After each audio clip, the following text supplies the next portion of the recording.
Congress's minority and Muslim appeasement politics has known no bounds, and it has gotten murkier with time. It appears that the party has now started analyzing judges based on their judgments. We say this because recently, Congress leaders Rahul Gandhi and Mallikarjun Kharge not only wrote a dissent note criticizing the selection process of National Human Rights Commission chairperson, but also made it public.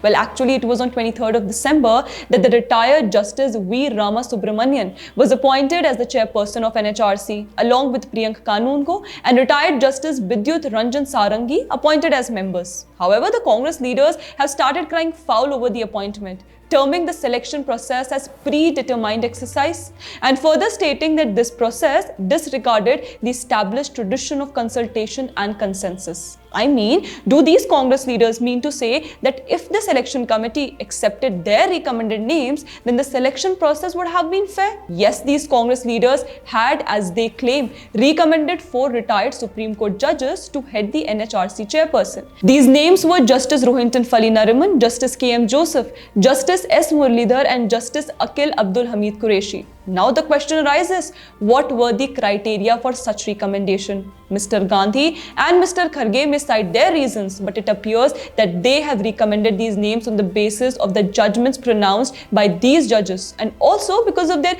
post-retirement stand on several issues of political, religious and social importance. Justice Fali Nariman had sparked a controversy after he criticized the 2019 Ayodhya verdict, calling it a mockery of justice. He even condemned the Hindu community for acting outside the law and calling the judgment a travesty of justice. Furthermore, in 2023, Justice Nariman criticized the Indian government for banning the BBC documentary India the Modi Question that criticized the then Gujarat Chief Minister Narendra Modi for 2002 Godhra riots. The documentary had misleading claims in it, and Justice Nariman had called its ban a blow to media freedom.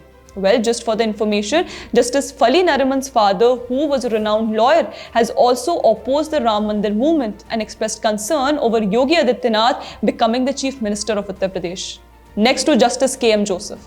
Justice Joseph met with a lot of criticism during his tenure, especially while during a hearing on hate speech. He smiled and made his now infamous remarks related to Periyar, which angered the Hindu community. He was criticized for being insensitive to the plight of Hindus. In fact, it was Justice K.M. Joseph only who had criticized the law under which Rahul Gandhi was disqualified after being sentenced in a defamation case.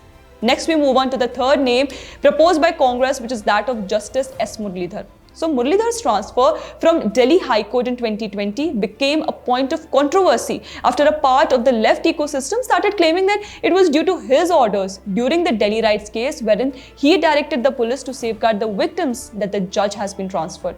However, the government later clarified that the transfer was already recommended by the Supreme Court Collegium, which was actually before the ruling of Delhi riots case. But still, later in 2023, Muralidhar claimed that he did not understand the reason why the central government was upset with his verdict in the Delhi riots case. But all such baseless claims against the government were proven false after it was revealed that the riots case which Justice Muralidhar heard was originally not listed under him, and it was only during urgency that he had to hear the case as the Chief Justice at that time was not available.